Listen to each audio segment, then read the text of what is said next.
Vamos a tener una palabra de oración para poner el tiempo en las benditas manos de nuestro Dios. Señor amado, queremos agradecerte la bendición de tu presencia en este santo lugar. También, Señor, estamos maravillados de tu poder, de tu fidelidad, de tu misericordia sobre cada uno de nosotros, tus hijos. Gracias, Señor, porque delante de ti están puestas todas nuestras luchas, todas nuestras cargas, todas nuestras necesidades, y para ti no escapa ninguna de tu control. Señor, y tú has visto las plegarias de tu pueblo en este lugar, cómo en grupos han intercedido por cada una de estas necesidades. Pero también, Señor, has visto el gozo de su alabanza, de sus oraciones, de sus cantos, porque, Señor, no hay nada mejor que una buena alabanza, y la alabanza somos nosotros mismos, según dice el apóstol Pablo en los Colosenses, que somos la alabanza de tu gloria, con la cual nos aceptas en el amado. Gracias, Señor, porque en la ineficacia, en la inutilidad de nuestra tarea, Señor, tú eres glorificado. Te ruego, Señor, en este momento, que tú bendigas cada vida aquí presente, que tu palabra llegue a cada corazón, que ninguno de nosotros salga de este lugar sin el toque de tu Espíritu Santo que da tu bendita palabra. Pongo pues el tiempo en tus benditas manos, en el nombre de Cristo Jesús, nuestro Señor y Salvador. Amén. Amén. Pues, amados hermanos, el tema que nos ocupa es un tema que tiene 1000 aristas. Cuando me dieron el título del tema, dije, ay, Dios mío, realmente, ¿qué podríamos decir que no las iglesias hayan predicado sobre ello? Y la gran mayoría, en un 80 o 90%, lo han tergiversado de tal manera que han hecho usufructo de este tema. ¿Cuántos líderes se han enriquecido solo por abusar en el tema? Solo en el tema.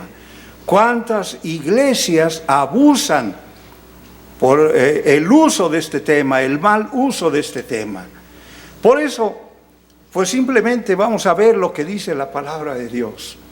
Y no nos vamos a convertir en promotores de ninguna de las corrientes. Solamente lo que diga la palabra del Señor es autoridad para cada uno de nosotros. Pero el tema, como decía, tiene 1000 aristas. Y para empezar, podríamos comenzar por definir qué significa recibir, para entender qué significa dar. Entonces, en la medida que cada uno de nosotros recibe, es que da. En la manera correcta de recibir es la manera correcta en que damos. Dios hace una operación sencilla para cada uno de los hijos de su pueblo. En la medida que tú abres tu mano para darle a Dios, Dios abre su mano para bendecirte a ti. Pero en la medida también que tú cierras tu mano para no darle a Dios lo que es de Él, Dios también cierra su mano para no escuchar ninguna de tus plegarias, ni regalarte de su gloria, de su gracia, en medio de cualquier necesidad. Por eso, hermanos, es peligroso este tema. El abusar de Él o el hacer mal uso de Él es muy peligroso. Por eso entendamos bien claramente el concepto bíblico, la instrucción bíblica que nos lleva a entender el tema. Recibir para dar. En este tema nos lleva al momento en que se dio el primer diezmo en toda la historia humana. El primer diezmo que se dio en la tierra lo dio Abraham, pero lo dio a un personaje misterioso llamado Melquisedec, que únicamente, dice la lectura que hicimos, de repente se apareció a Abraham cuando volvía de vencer a los 3 reyes que le arrebataron a su sobrino Lot. Cuando Abraham vio a Melquisedec, seguramente él lo conocía, porque era dice aquí claramente que era rey de Salem y era un sacerdote del Dios Altísimo. No era desconocido para él, ni para el rey de Gomorra, que también salió a recibir a Abraham, porque en Gomorra vivía su sobrino Lot. Pero como todo es sombra de lo que iba a venir, como dice el apóstol San Pablo a los Colosenses, en el capítulo 2, versículo 17, entonces la explicación completa, general, de este pasaje del libro de Génesis la hace el escritor sagrado en el libro de los Hebreos. En el capítulo 7, casi todo el capítulo nos habla de la explicación de este hecho. ¿Quién era Melquisedec? ¿Por qué Abraham le dio a un hombre llamado Melquisedec los diezmos del botín que él había quitado en la batalla a sus enemigos? Y no vamos a leer el capítulo 7 de Hebreos, pero quiero entresacar la enseñanza, porque es la explicación de lo que ocurrió muchos miles de años atrás, del tiempo que se escribió el libro de Hebreos.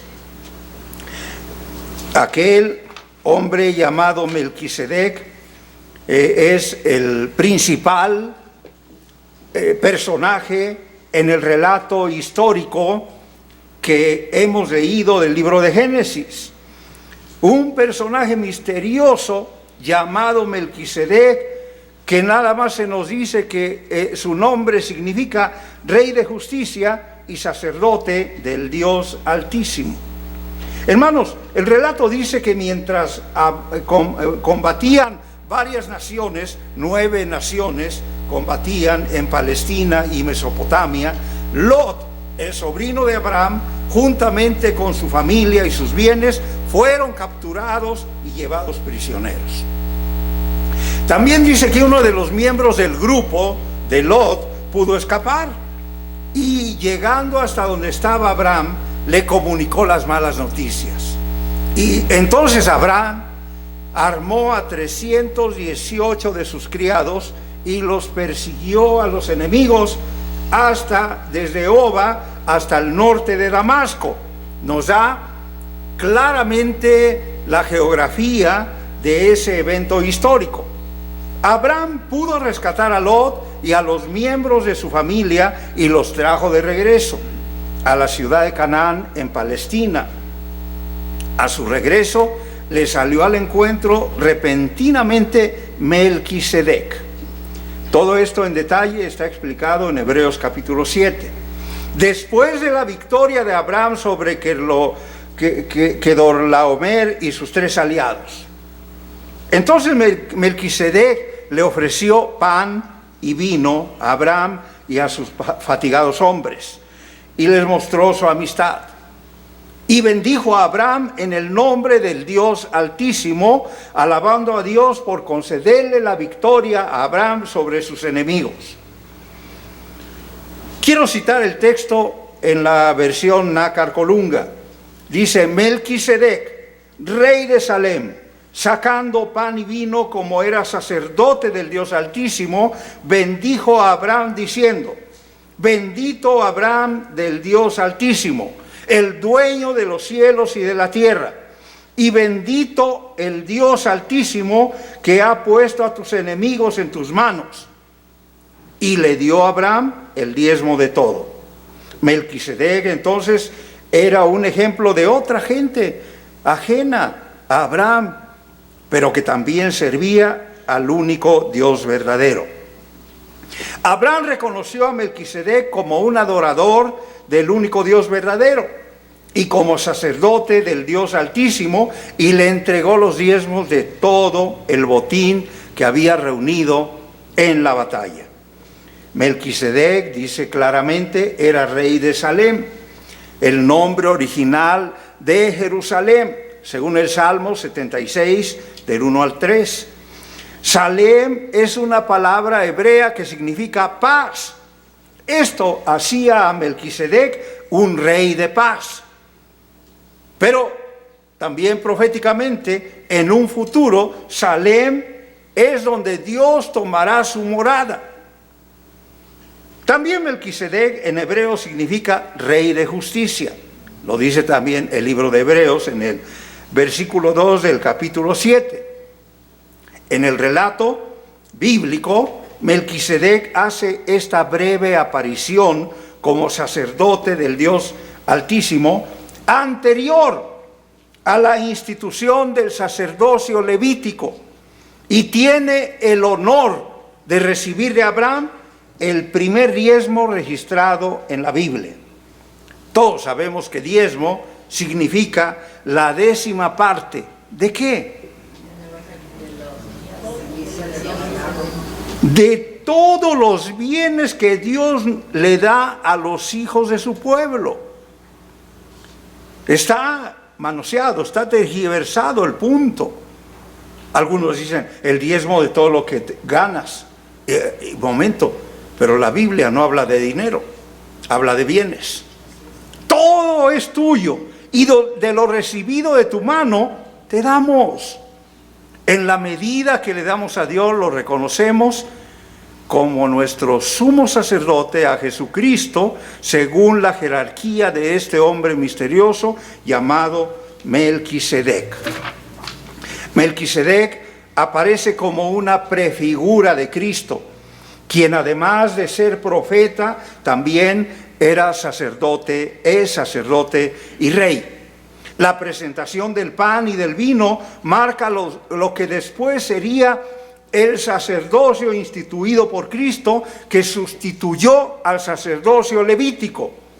En Hebreos 6:20 leemos que después de su resurrección, Jesucristo fue hecho sumo sacerdote según el orden, es decir, la jerarquía, o es decir también el mismo rango de Melquisedec. En el Salmo 110 y en el libro de Hebreos, Melquisedec es visto como un tipo de Cristo, al ser considerado como rey de justicia y rey de paz. Al comparar a Melquisedec y su sacerdocio único en su tipo, el escritor sagrado muestra el sacerdocio de Cristo como superior al sacerdocio de Aarón, al sacerdocio levítico. Algunos eruditos presuponen que Melquisedec fue una aparición preencarnada de Jesucristo. Esta postura es poco probable. Melquisedec era rey de Salem, geográficamente mostrado que era Jerusalén. Jesucristo no pudo venir a la tierra y gobernar como un rey terrenal sobre una ciudad. Melquisedec entonces solamente fue semejante a Cristo como rey y sacerdote, y por eso puede ser llamado con toda confianza un tipo de Cristo, pero no el mismo Cristo. Jesucristo sí se identifica como sumo sacerdote para siempre, según la jerarquía, según el orden de Melquisedec. Lo afirma el Salmo profético de David, 110, versículo 4, y Hebreos 5, 6 y versículo 10. Dice, juró el Eterno. ¿Quién es el Eterno? Dios. Y no había otro superior a él, por eso juró en sí mismo. Juró el Eterno, y no se arrepentirá. Tú eres sacerdote para siempre según el orden de Melquisedec. ¿A quién se refería? A nuestro Señor Jesucristo. Melquisedec, entonces, ese sacerdote misterioso, lo era misterioso únicamente para nosotros, que no vivimos en aquel tiempo y espacio. Porque tanto Abraham como el rey de la corrompida ciudad de Sodoma sabían exactamente quién era Melquisedec. Con toda seguridad lo habrían visto antes. No podría haber sido un cananeo, puesto que los cananeos eran fervorosos practicantes de costumbres paganas. ¿Quién era entonces Melquisedec? Bueno, para comenzar primero, desde tiempos antiguos, aún antes de Moisés, la región que hoy se conoce como Palestina era conocida como la Tierra Santa, la tierra de adoración. ¿Por qué? Porque allí en Palestina había alguien santo, con carácter divino y digno de adoración, que se le llamaba el único Dios verdadero. El escritor de Hebreos corrobora el relato del Génesis y afirma o confirma que Melquisedec, rey de Salem, sacerdote del Dios Altísimo, salió a recibir a Abraham, que volvía de la batalla, y bendijo a Abraham, y Abraham le dio los diezmos de todo, y luego afirma que el nombre de Melquisedec significa primeramente rey de justicia y también rey de Salem, esto es, rey de paz. Y una y otra vez lo está afirmando en todo el libro de Hebreos. Jesucristo, el príncipe de paz, que el profeta Isaías nos revela en el capítulo 9, también es rey de paz. Ningún hombre común puede ser rey de paz, porque el hombre no conoce el camino hacia la paz. San Pablo dice en Romanos 3, 10 y 17 que no hay justo ni aún uno, y que nunca conocieron los hombres el camino de la paz. Solo Jesucristo es Rey de justicia. Él mismo dijo, no hay nadie bueno, sino solo Dios. La justicia del hombre es ante Dios como trapos de inmundicia.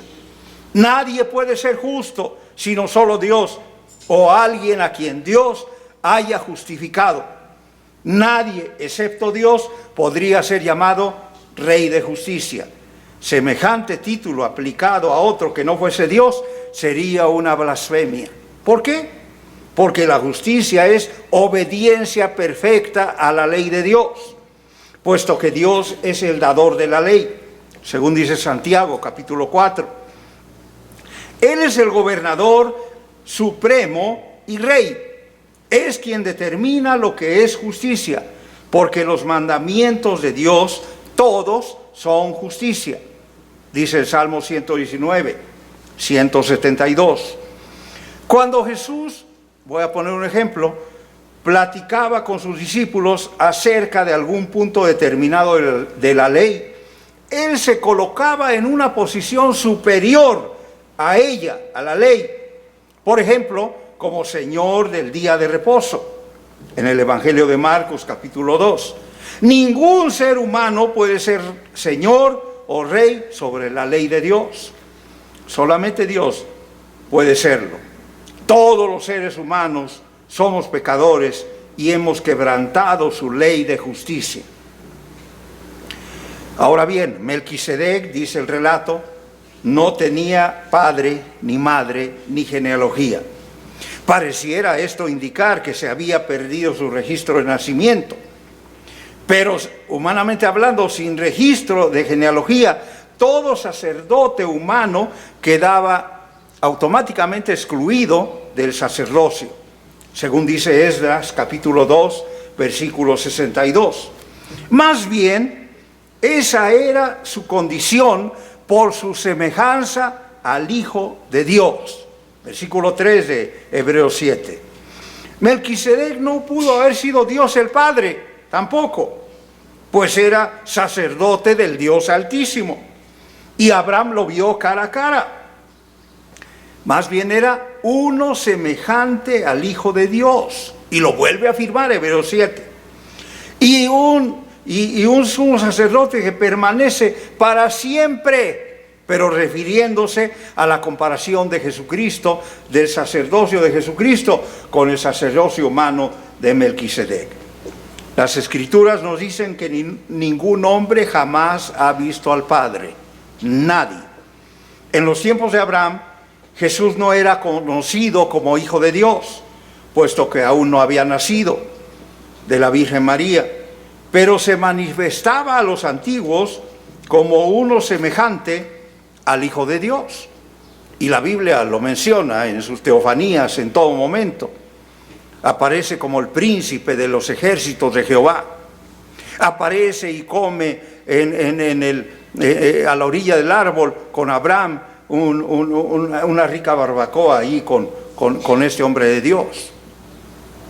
Entonces aparece, el Señor realmente aparece, pero en el caso de Melquisedec no se compara, solamente era semejante Melquisedec, como una sombra de alguien superior en el sacerdocio único que cualquier sacerdocio humano, aún el sacerdocio de la ley, el sacerdocio levítico. Así que el orden del sacerdocio de Cristo lleva el nombre de Melquisedec, de la misma manera que el nombre de Aarón fue usado para el sacerdocio arónico. Melquisedec fue sumo sacerdote en aquellos primeros tiempos.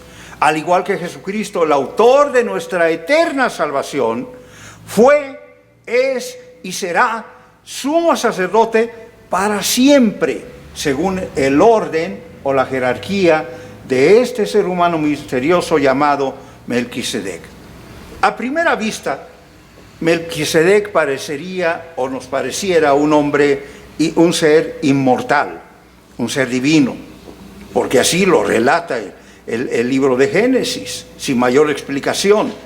Pero déjeme decirle que entre el versículo 1 y versículo 3 del capítulo 7 de Hebreos nos revela bien esa intención de mostrar a Melquisedec en comparación al gran sacerdocio, inmortal sacerdocio de Jesucristo sobre todos los seres humanos. El sumo sacerdote Melquisedec apareció en el mundo sin antepasados, sin principio de días ni fin de vida, como diciendo que es eterno, como Dios. Pero nada de eso se ajusta a la correcta interpretación bíblica. Recordemos que para interpretar la Biblia correctamente es necesario entender los textos en su contexto. El contexto del capítulo 7 de Hebreos tiene que ver con la superioridad del sacerdocio de Cristo en relación al sacerdocio de Aarón. Por eso revela que Cristo es sumo sacerdote según el orden de Melquisedec. Y Hebreos 7 se ocupa de mostrar por qué el sacerdocio de Melquisedec fue superior al sacerdocio arónico y nada más. Punto final. El sacerdocio arónico constituía sacerdotes a descendientes de Leví. Su genealogía debía ser conocida. Los sumos sacerdotes tenían que ser descendientes de Aarón. Se debía conocer quién era su padre y su madre. Y cuando un sumo sacerdote moría, era de inmediato reemplazado por otro. Su principio de días y su fin de vida se debían conocer. Pero Melquisedec no fue descendiente de Aarón, ni de Leví, ni tampoco Cristo. ¿De quién fue descendiente Cristo? En el orden humano. De Judá, hijo de Judá, descendiente de la tribu de Judá, ni siquiera de Leví. Por eso está comparando la superioridad del sacerdocio, del sumo sacerdocio de Cristo sobre el sacerdocio de la ley arónico, comparable al sacerdocio humano de un hombre llamado Melquisedec.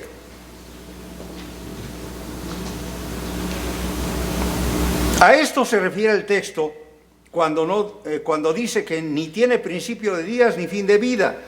En otras palabras, el sumo sacerdocio de Melquisedec era un orden totalmente distinto y superior al sacerdocio que iba a venir, que era el sacerdocio arónico o levita.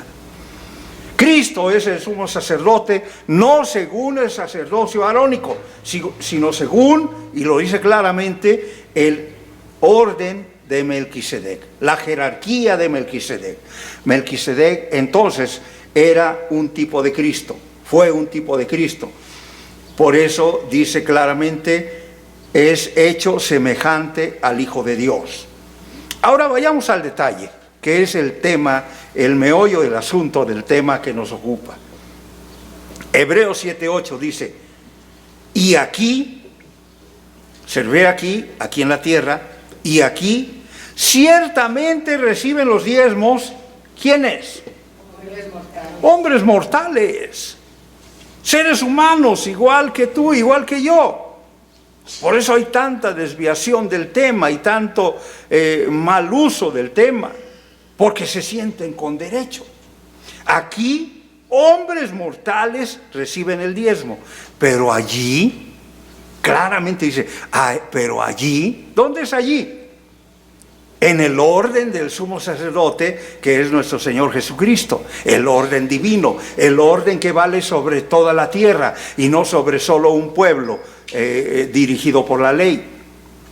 Allí, dice, uno de quien se da testimonio de que vive y vive para siempre. Los adverbios aquí y allí son muy importantes para entender este texto. Aquí se refiere a los sacerdotes levíticos. En cambio allí se refiere a Melquisedec, aquel hombre misterioso, y su sacerdocio. Los sacerdotes levíticos morían y eran reemplazados. Pero en el caso de Melquisedec, la Biblia no proporciona información sobre su muerte. Por eso este sacerdote, según el orden de Melquisedec, fue único y superior en el sentido de que es perpetuo. De modo que los diezmos de nuestros bienes no los damos aquí. Bueno, a lo mejor tú sí los das aquí, por eso eres tacaño, por eso te duele, porque siempre estás pensando, ay, mi pastor va a traer un carro último modelo, la junta está haciendo mal uso del dinero. No lo des aquí, dalo allí, dalo a Jesucristo. No decimos que todo es suyo y que de lo recibido de su mano te damos. ¿Cuánto dinero o cuántos bienes se contentará Dios para bendecirnos? ¿Con cuánto? No, a Dios no le interesa tu 10%. A Dios le interesa el 100% de tu vida. Por eso no demos el diezmo con dolor ni la ofrenda, démosla generosamente. Dice la Escritura, el apóstol Pablo, cada uno dé conforme propuso en su corazón, no con tristeza ni por necesidad, porque Dios ama al dador alegre. Y en su boletín traen un texto maravilloso, allí lo vi acerca del dar, Deuteronomio 16, y ninguno, y enfatizo, ninguno, incluye a todos, se presentará delante de Jehová con las manos vacías. A Dios no le interesa si ganas poco o ganas mucho. A Dios le interesa tu corazón. Y Dios se hace feliz porque una viuda le dio 2 blancas. Y se enoja porque aquel que tiene arroja en el gasofilacio con tanto ruido y ostentación todo lo que tiene. Y Jesús dice, ¿quién dio más? Pues los discípulos dicen, se equivocaron. ¿El fariseo? No, la viuda. Así que de lo que tenemos es porque le damos a Dios. No seamos convenencieros, hermanos. Démosle a Dios. Somos la alabanza de su gloria. Y hago un paréntesis en este sentido. He estado escuchando que qué bonita alabanza y todo eso. Y es bonito ofrecerle a Dios lo que, poner a sus pies los dones que Él nos ha dado. Pero todos somos la alabanza de su gloria. No los que cantan, sino cada uno de los creyentes es la alabanza de la gloria de su gracia, con la cual nos aceptan el amado. No podemos desvirtuar y darle la mitad de nosotros al Señor, o una cuarta parte, o el 10%. Todo es tuyo, y de lo recibido de tu mano te damos. Todo nuestro tiempo, todos nuestros bienes, todas nuestras fuerzas, con todo alabamos a Dios. Y los que no le alaban así es porque no han entendido y dan dan a Dios aparentemente, pero lo dan aquí, siempre pensando en el hombre y no pensando en Dios. Así que continuamos y ya vamos a concluir. Melquisedec fue simplemente un rey, quien a la vez también fue sumo sacerdote, según un orden distinto y superior al orden arónico. Pero Jesucristo es sumo sacerdote para siempre, según el orden de Melquisedec. Esta es una afirmación de gran importancia para comprender la conexión que existe entre Cristo y Melquisedec, porque el autor del libro de Hebreos escribió con entendimiento acerca del tiempo y de la historia, sabiendo que aquel que se le apareció a Abraham con el nombre de Melquisedec vendría a la tierra como el Mesías, pero lo haría unos 2000 años después. Es importante notar que las palabras del escritor de Hebreos se refieren al pasado, al presente y al futuro. Este Melquisedec, dice, permanece, tiempo presente, permanece, sacerdote para siempre. Pero ya está retomando la figura de Jesucristo, porque ese es el dilema, ese es el conflicto. ¿De quién está hablando? De Jesucristo, como superior a la ley, superior al sacerdocio levítico. Por lo tanto, Jesucristo, del orden de Melquisedec, fue, todavía es y siempre será nuestro sumo sacerdote. Así que, en conclusión, como creyentes de esta iglesia, ¿cuántos dan aquí? ¿Cuántos dan aquí? Se nota mucho en las cuentas, ¿eh? Cuando bajan las cuentas es porque están dando aquí. Pero definitivamente, porque dando allí, hermanos, dice que rebosará nuestro lagar de mosto. Es decir, no habrá que nos falte. Nada, ni el que gana poquito, ni el que gana mucho, todo le alcanzará. Porque da allí. En la persona de nuestro sumo sacerdote, que es Jesucristo. Por eso, antes de venir a la iglesia, prepare su ofrenda, prepare su diezmo, prepare lo que le va a dar al Señor, para que a la mera hora no se arrepienta y esté buscando en el bolsillo la moneda más pequeña, o ya tráigalo preparado. Eso es la instrucción bíblica. Cada uno, antes de presentarse delante de Jehová, prepare lo que le va a dar a Dios. No lo esté pensando, porque en el pensamiento está la tacañería. Tenemos que dar generosamente, porque todo el que da generosamente, también generosamente cosechará. Así que ese es el tema. ¿Cuántos de los que están aquí dan su diezmo allí? Está más difícil decir amén, pero es correcto. Si usted lo da allí, amén, amén, gloria al Señor. Así que este tema, recibir y dar, significa dar allí para recibir más. Por eso damos.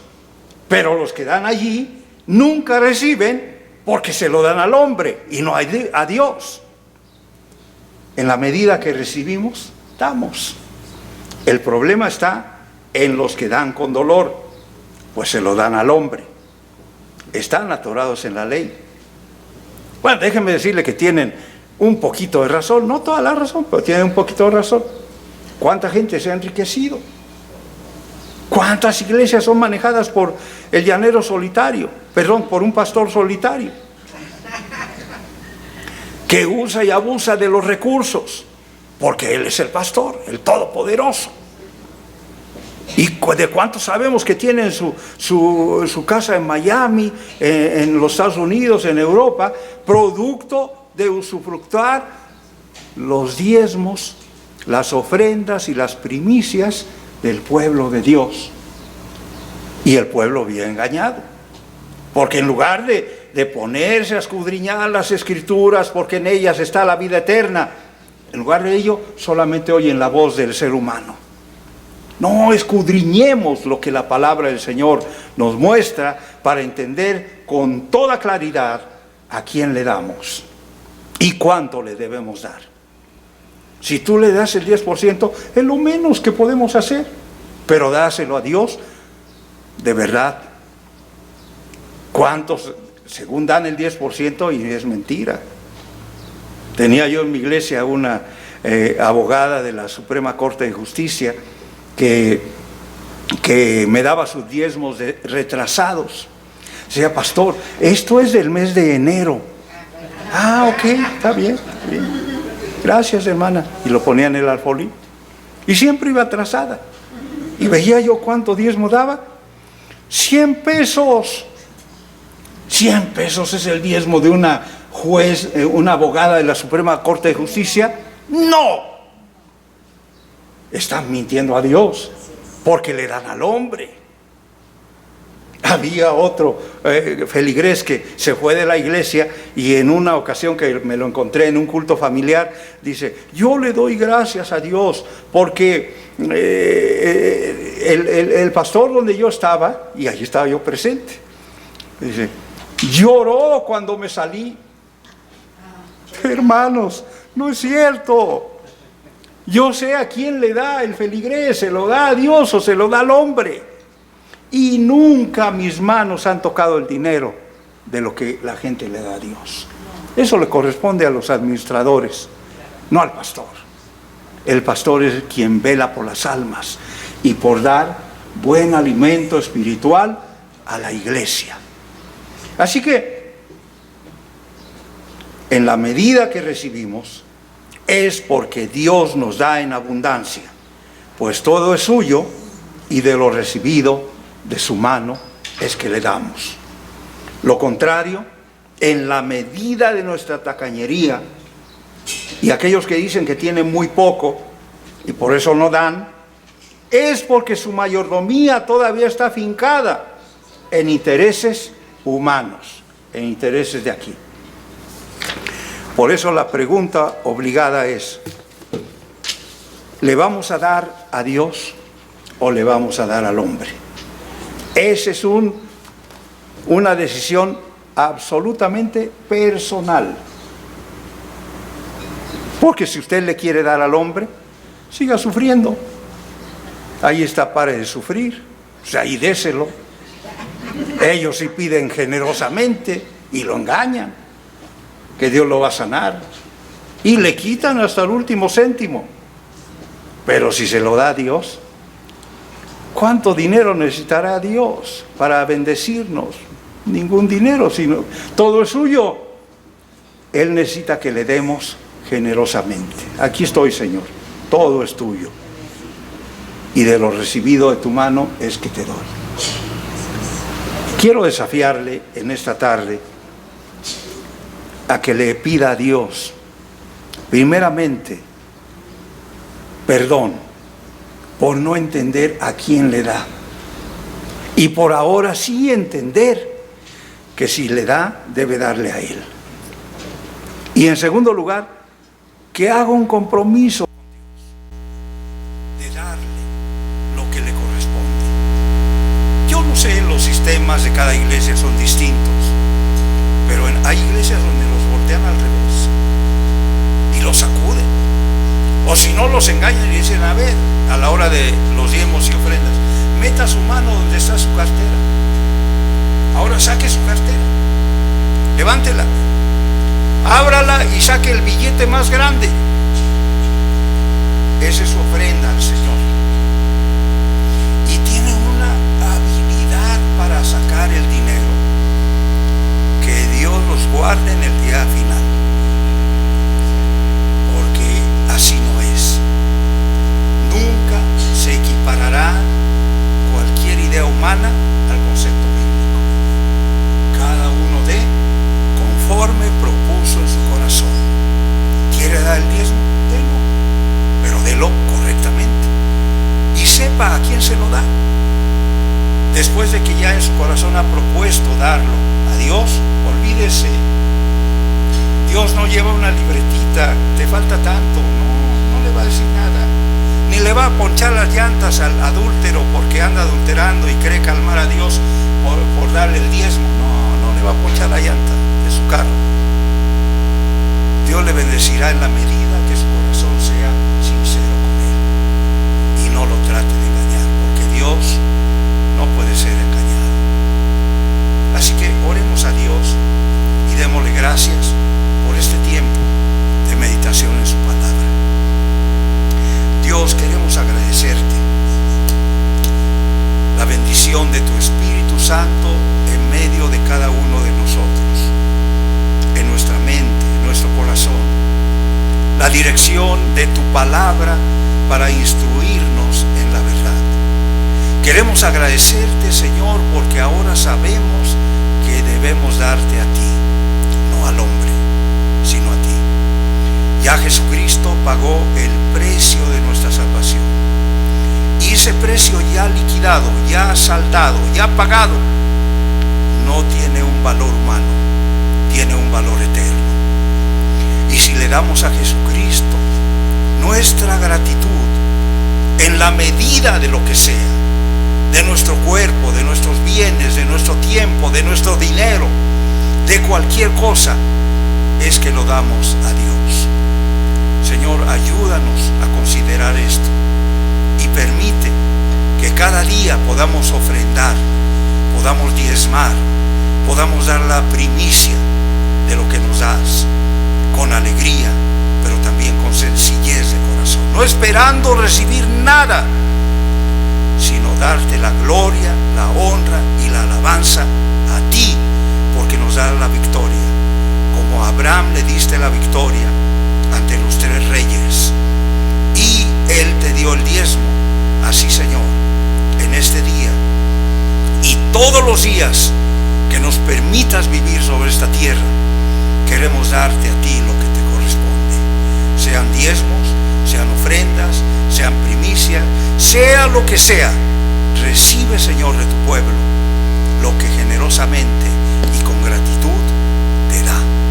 En el nombre de Cristo Jesús, bendice a tu iglesia en este lugar y permite que al ofrendar y diezmar y dar las primicias como debe de ser, tú, Señor, les abundes en bendición en esta iglesia.